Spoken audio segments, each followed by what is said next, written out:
All right, you guys, we're coming in a little bit late, but I'm Tricia Turner. It's time to rise and thrive. We're coming in usually at 12 p.m.-ish Central Standard Time to bring you some positivity, usually positivity about something to do with family, faith, finances, and fitness.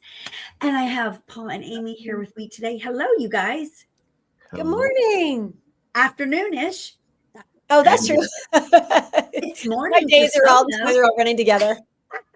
People could watch the replay though, and they could watching this at any time of the day. That's right. Amy has a big win, you guys. If you don't know and y'all haven't been paying attention to our stories, Amy has gotten into the custom home building. Amy had a grand opening yesterday that we were all in attendance at. And right before we jumped on here live, we were talking about that. Amy, there's like the market's a little bit crazy right now because of this conflict that seems to be lasting longer than some had anticipated. Do you think it affected your turnout for your grand opening this weekend? I'll tell you this. We launched 3 homes this weekend. So I can tell you where it affected because we had a home that launched in the 200 range. We had the one that launched in a 599 and then our new build at 1.975. So the 1.975 had the most families through. Okay. We had close to 100 people come through and 9 of those were specific buyer families. It's interesting, right? In the 600 range, we did 2 open houses. We marketed them both the same way.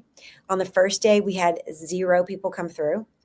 On the second day, we had 1 come through.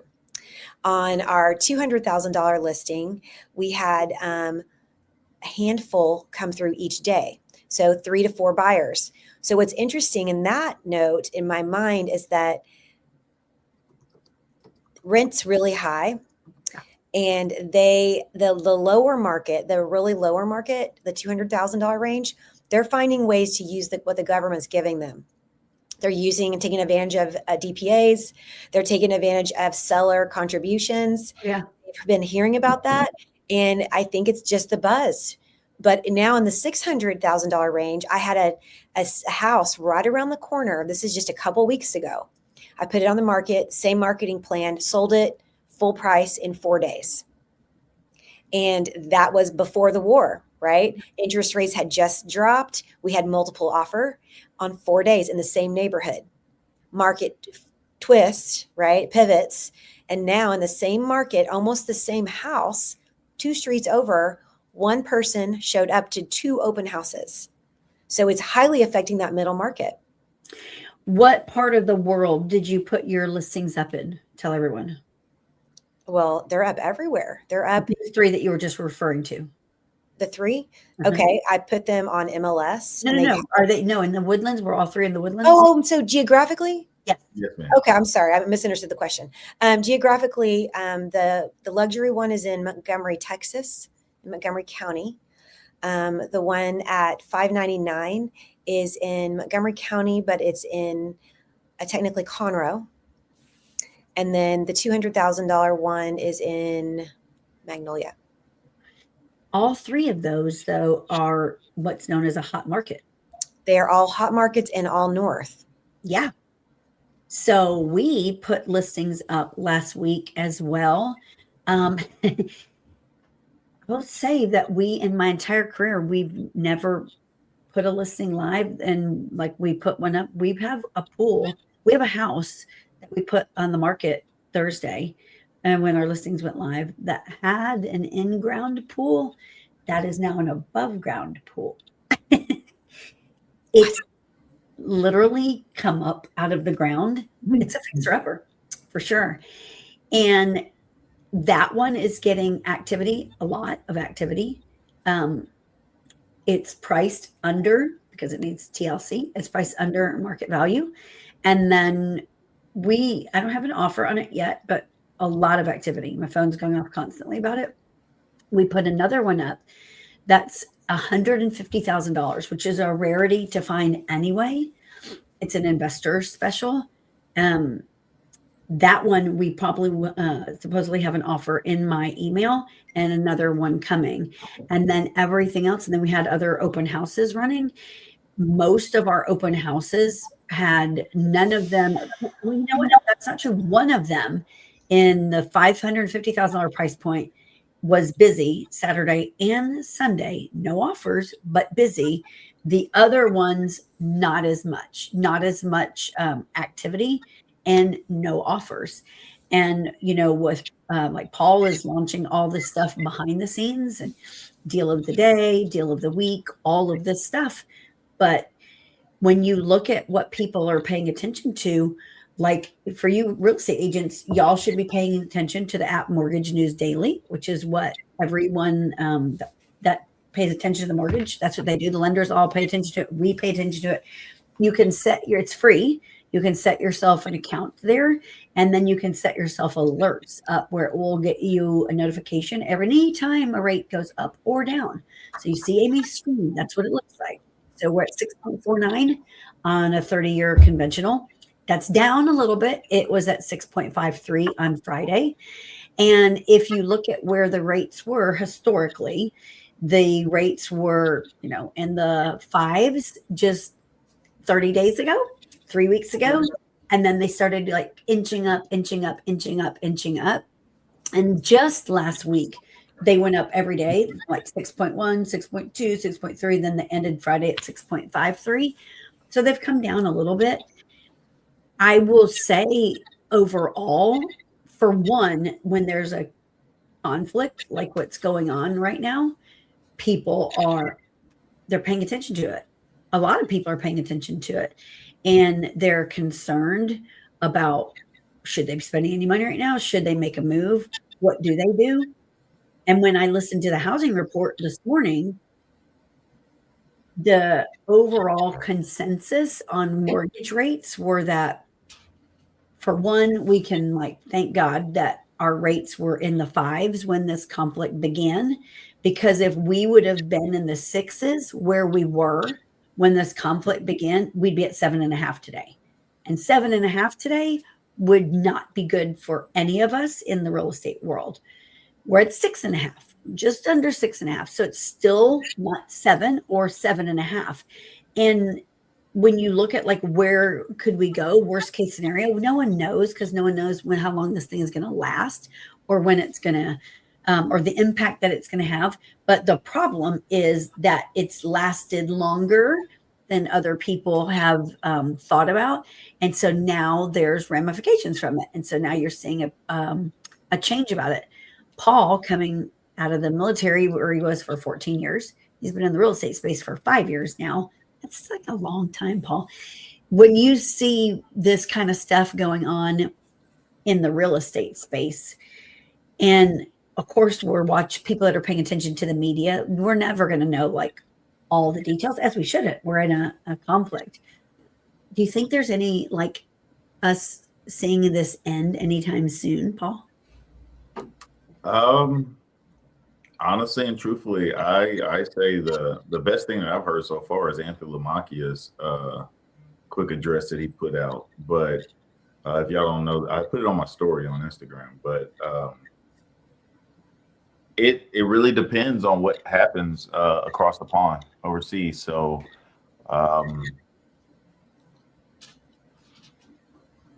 it could either be a quick one or it could be a long one. I can't really give you a definitive answer because, I mean, just earlier this morning, I got a notification that President Trump has engaged in conversations with a top person with Iran on basically talking out a kind of a peace deal.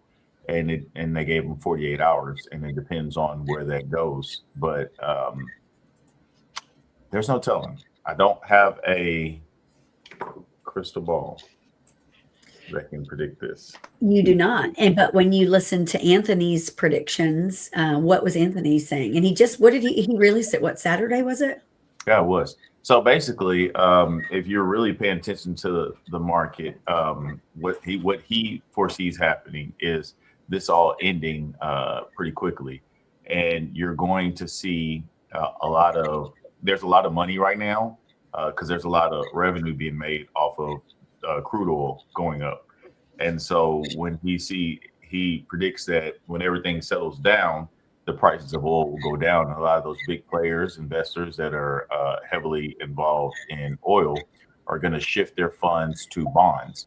And once it shifts to bond, once they shift that money from oil after it caps out and they take their profit, they're going to cash it all into bonds, which will drive our interest rates down, which will potentially drive a frenzy for lower interest rates and a lot of buyer demand that's been pent up for a while. So, I mean, what I see as far as that goes is if that does happen the way that he predicts, now kind of if you really want to negotiate now, still want to negotiate, now's your time. And if that happens, then your negotiation goes away. Amy, are you seeing things in the north? So for you guys paying attention, Amy's in the Woodlands, north, everything north, Houston. Paul and I are in the western part. Well, sure, Katy, Richmond, everything down west, West Houston, all of that. Amy, are you seeing price adjustments yet? Homesteading, are you seeing any ramifications from these higher interest rates yet? Absolutely.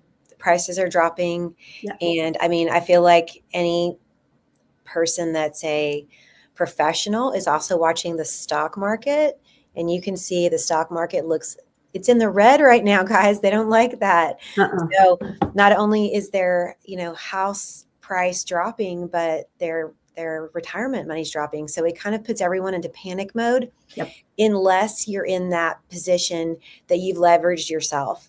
If you have leveraged and you've created something that's not so just finite and like, oh, I have a singular position for my, exit strategy. If you have it more diversified, then you're in a better position. And that's why we got several of those buyers in this weekend, and they didn't seem to balk. And I said, what is your price point? And when they were walking through the door, Tricia, nobody said under $1 million. So everybody that walked through the door, the minimum I heard was 1.2 million. And I was like, okay, so these people are diversified. They're not all in stock. They've made some really good decisions. They've hedged their bets in certain ways. They've saved their money. And we're going to see that people that are more strategic and people that are not living paycheck to paycheck are going to be the ones that come out really shiny.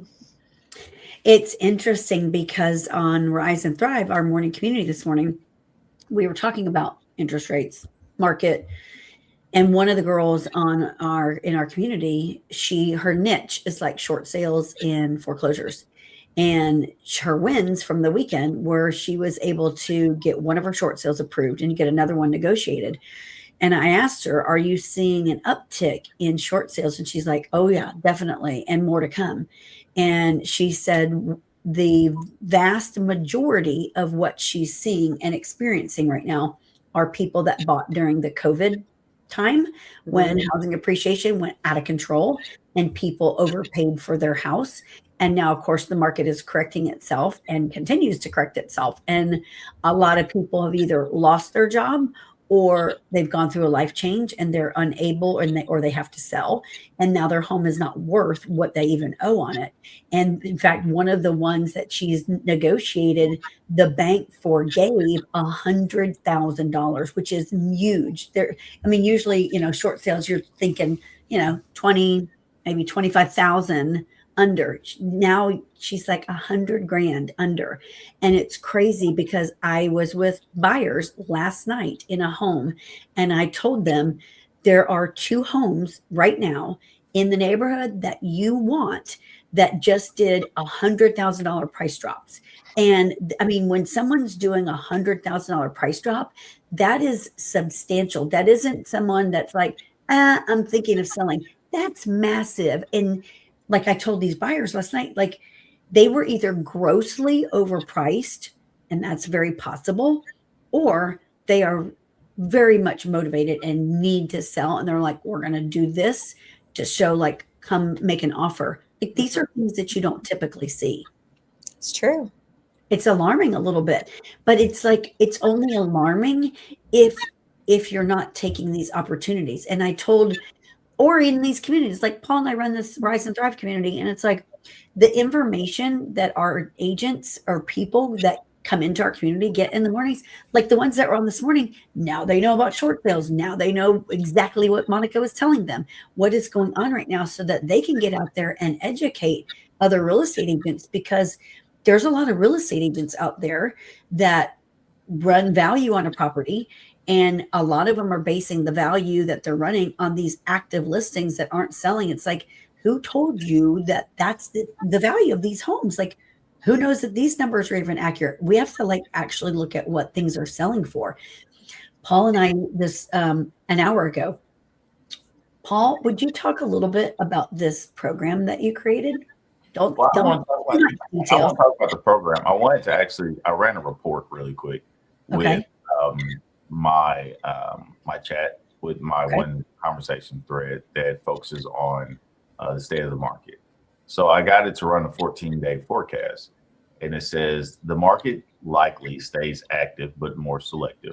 I don't expect a collapse in the next 2 weeks. Spring demand is still there. Inventory is improving, only slowly. And February contract activity showed buyers still respond when affordability improves even a little. It says what I do expect for the market: well-priced, move-in ready homes will stay. Homes still attract attention. Overpriced listings sit longer. Buyers negotiate harder when payment shock gets too high. And it says that buyer urgency will split into two groups. The two groups are serious buyers keep moving because they know inventory is still not abundant enough to wait forever. Payment sensitive buyers pause, reduce budget, or ask for concessions because the monthly payment is getting stretched again. It says builders keep offering incentives.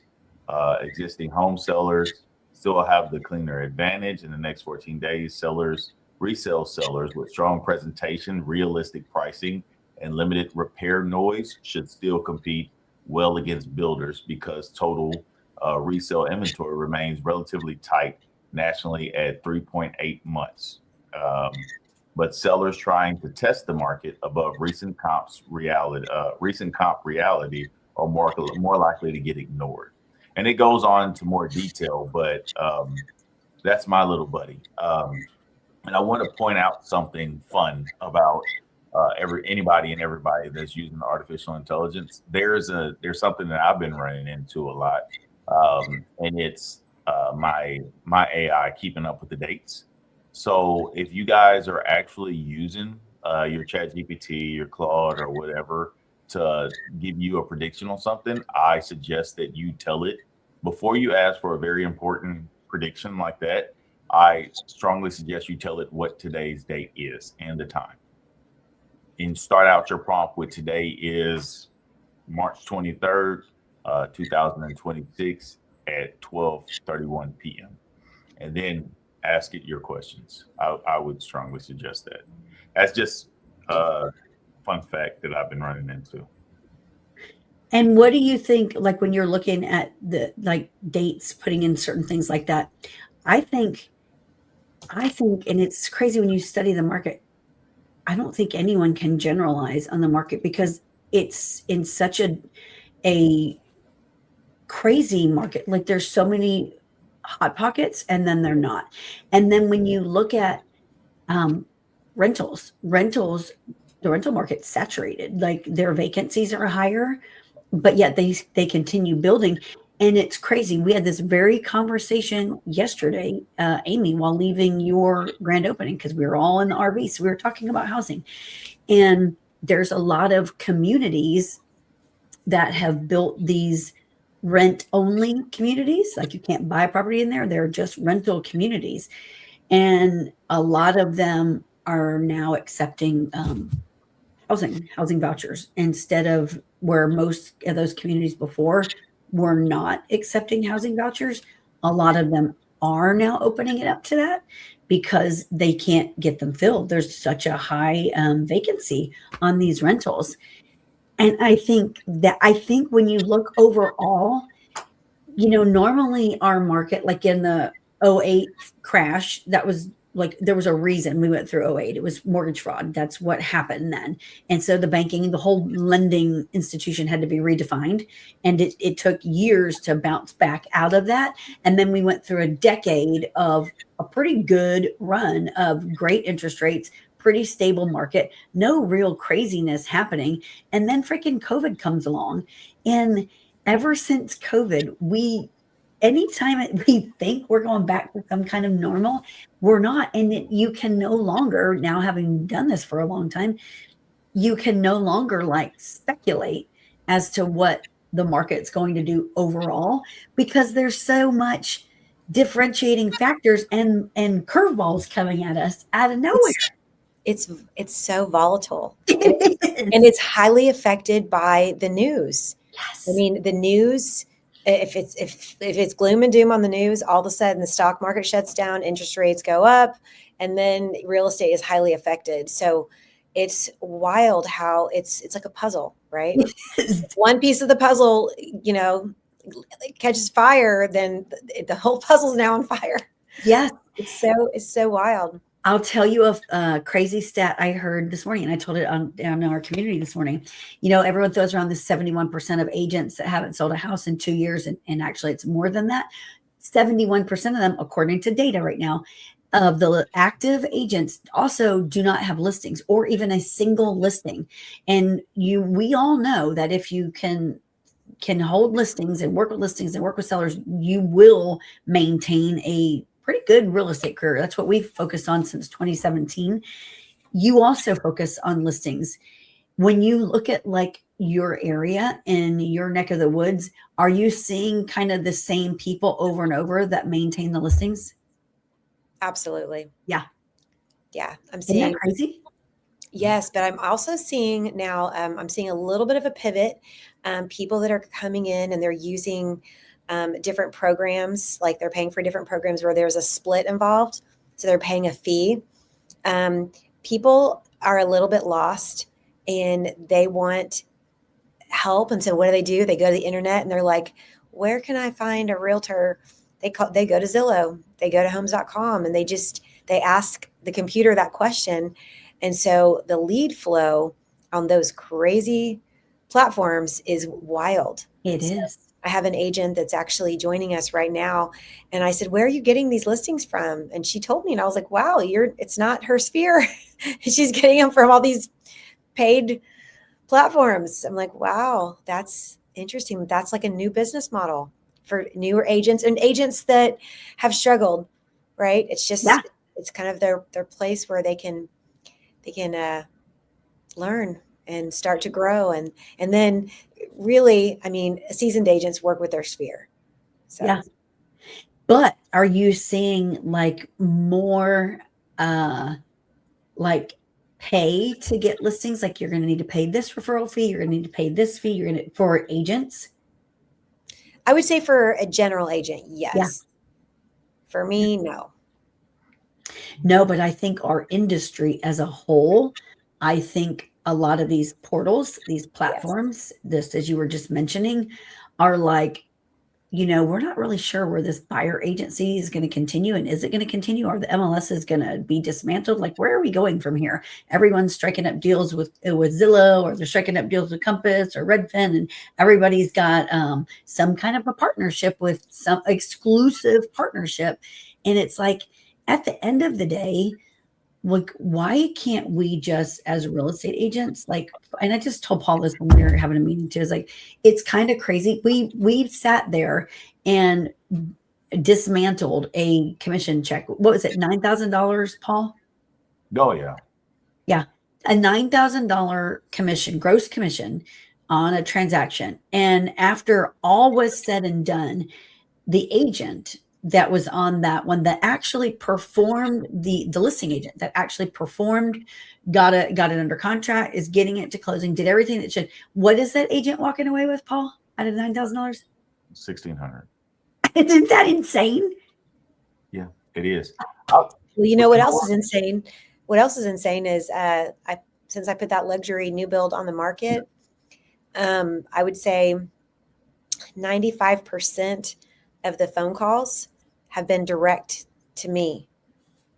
So client direct to me. I've only had one agent. No, I take it back. I've had two agents reach out. Everything else has been, I saw your listing and I'm like, where's your realtor? They're like, no, we want to speak to you.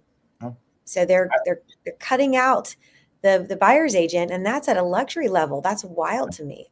And homes.com, that's what their platform stands on. But I want to talk to y'all about something. I'm going to hijack this real quick, Tricia. You don't mind? Y'all mind if I hijack it real quick? Because this topic is like seriously near and dear. And nobody's really talking about it, but it's directly going to impact the real estate market as far as I do see. And it's happening fast.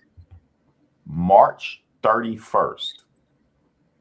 On March 31st, hemp, all these dispensaries that we see that are all around are absolutely getting shut down. So they're no longer going to be allowed to sell the THC, the flower. They in this report, it says there's roughly 400 hemp retailers throughout Houston that are forced to close or severely reduce operations. Right. So all these strips, all these commercial strips that have all these dispensary this, dispensary that, they're forced to close their doors for the sale of flower. However, it says that they're going to allow them to sell gummies or consumables like Specs. They sell a drinkable THC, but all these other places that y'all see, all these smoke shops and everything that you see on every corner, a lot of those people are about to lose a crap ton of money come March 31st. And this is a fun fact. They changed the licensing fees for them.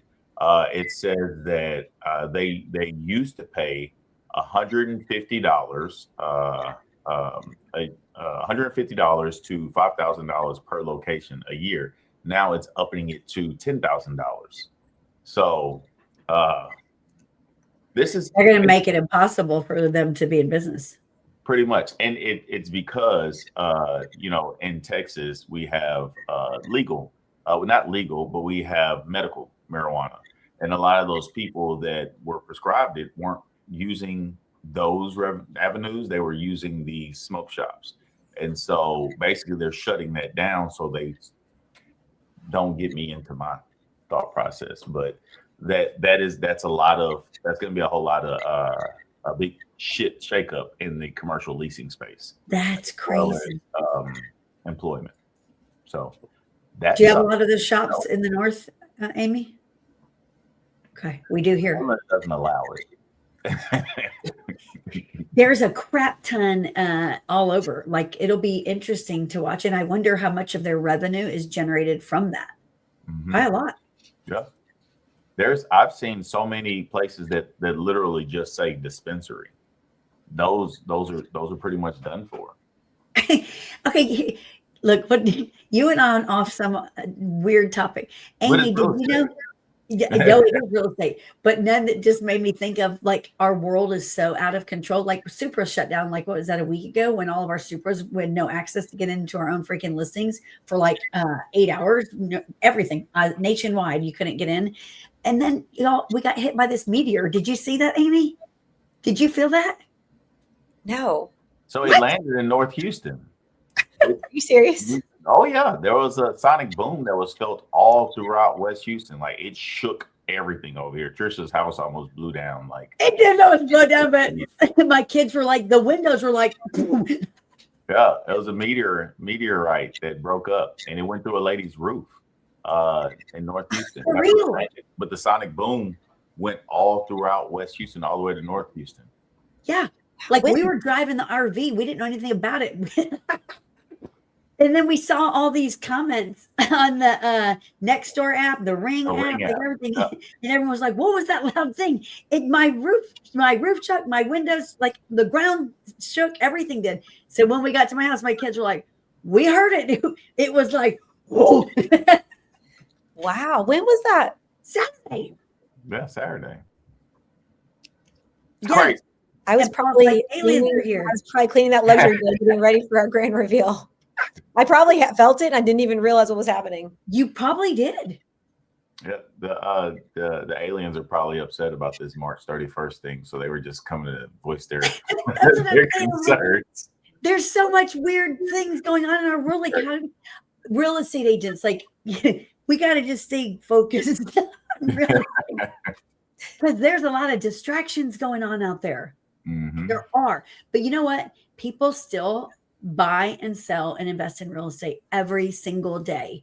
And I Yep. said it to them this morning in our community. I was like, you know what? Someone talked about flipping and getting involved in flipping, and I said, you need to stay focused on what you do. You buy and you work with buyers, sellers, and investors. Like once you've mastered that, and you stop trying to go get distracted, especially in the market that we're in right now.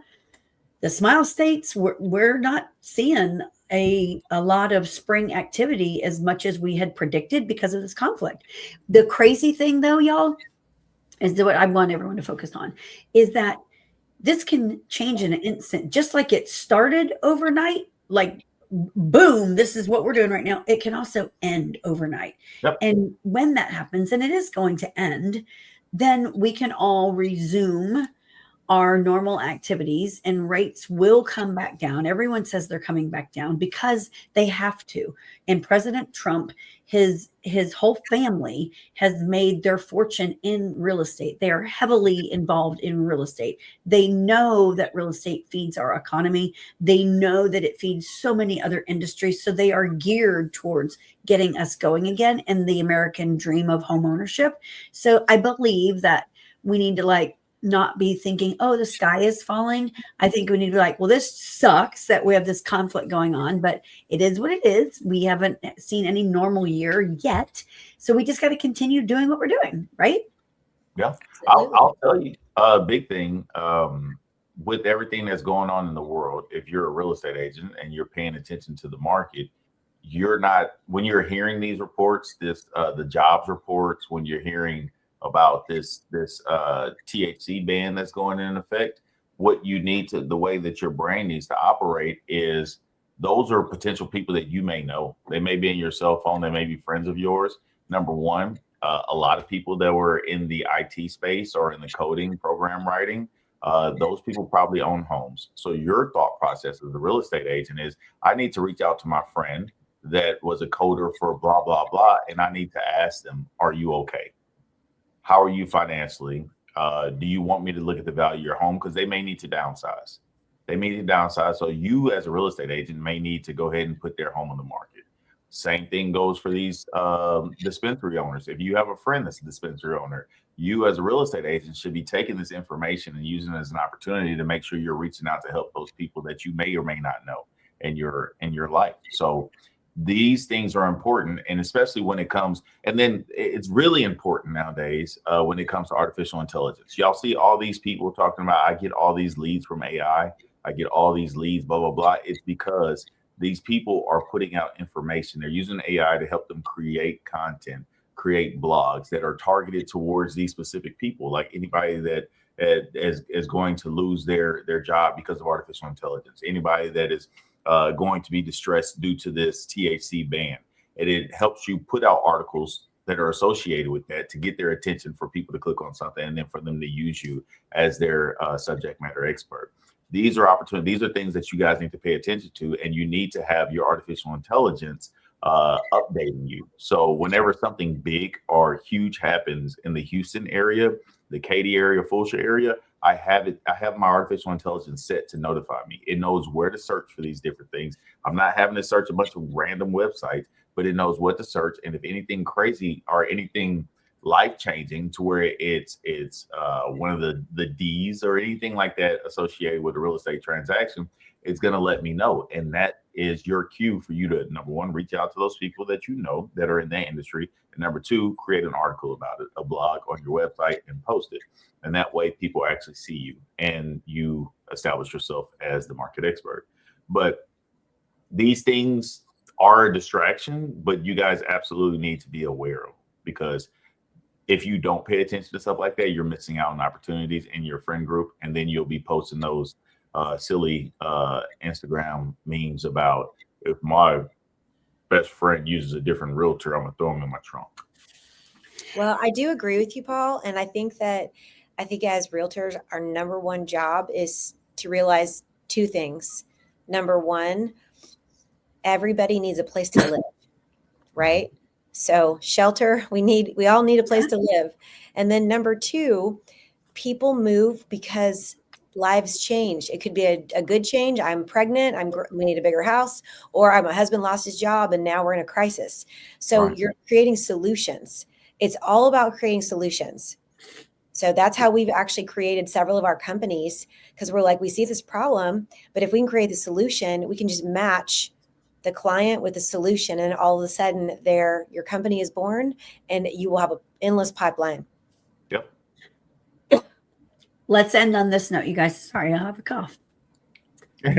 I told them this morning, I said, I think the name of the game, if you're in real estate and you plan on staying in real estate, you have to learn how to, number one, use artificial intelligence correctly and use it as your assistant. And number two, you have to learn how to work with sellers and run value and know how to really price a home.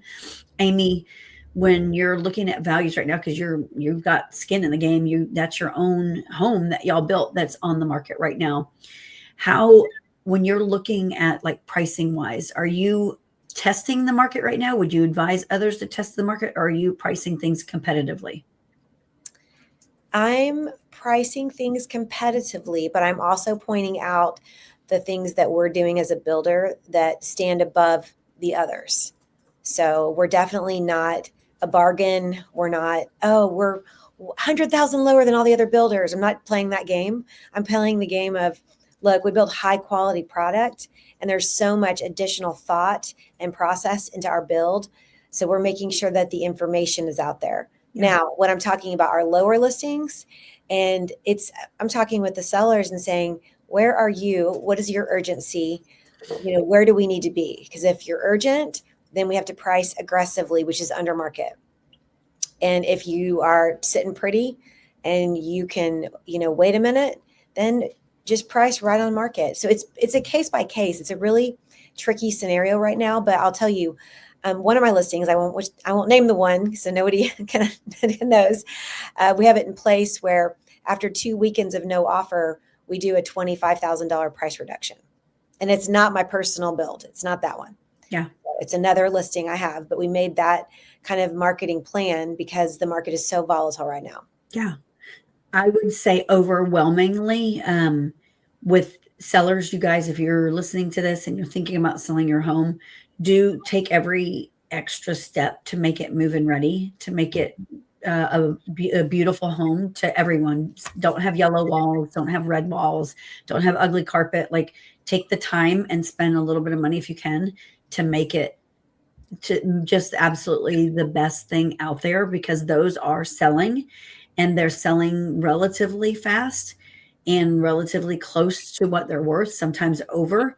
The homes that are not are sitting, and some of them, a lot of them, are failing to sell. So really be committed to the process. If you're going to sell your home, and that is the goal, be committed to what it's going to take to actually go there, and listen to your professional. Mm-hmm. Anything you want to throw in there, Paul, before we end today? This one goes out to all the buyers and sellers out there, potential buyers and sellers. Understand, artificial intelligence, ChatGPT, is a wonderful resource. It is your absolute friend. There is a huge difference between AI and your real estate agent. I want y'all to really understand this.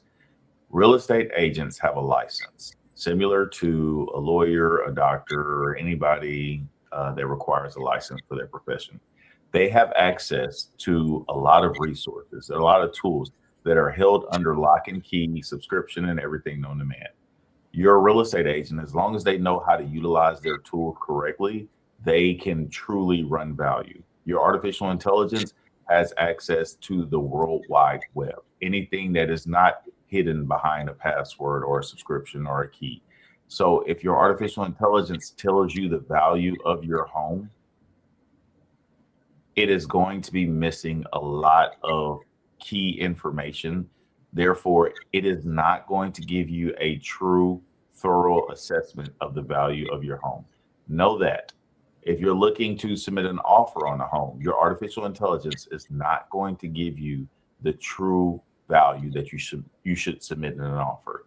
It is going to tell you what it has access to. It's not lying to you. It's not wrong. It is literally giving you the information that it has access to on the World Wide Web. If you have a real estate agents, that was some of my buyers and sellers, real estate agents. If you're not using artificial intelligence to point the direction so you understand exactly what your buyers and sellers are seeing, that way you can explain this to them, you're putting yourself behind the curve right now, and you're failing your industry and you're failing your buyers and sellers. You guys absolutely need to know what they're seeing. That way you can communicate efficiently and effective with your clients. So know this, buyers and sellers, the value is great, but you always want to get an approval from a trusted, educated real estate agent. Real estate agents, you guys need to absolutely be utilizing it so you see what your buyers and sellers are actually receiving on their end. So that's my statement for today. And if you ever want to know more, like Tricia was saying earlier, I created a program, not a prompt. I created a program that is designed to help you guys. So more to come on that. Final thoughts, Amy. Then we're going to be out of here, y'all. Final thoughts are, this is to realtors. Don't get your head so wrapped around the news. Focus on doing what's best, meaning right now, one example is Mia's been really educating our clients and being creative. And so we're still writing contracts. Okay. So don't get your head so focused in the news that it's just all that ugly noise and negativity. Focus on solutions. If you focus on solutions, you will have a pipeline of business. Love it. Solutions and relationships, you guys. Positive. This interest rate thing, it's temporary. Yeah. temporary. Get out there and freaking make it happen. It's an amazing time to be a buyer because there's a lot of opportunities. So get out there, price your homes right. If you're sellers, real estate agents, reach out to us if you want to learn more about how to come work with us. You guys have an awesome day. Peace Bye, out. guys. Bye, y'all.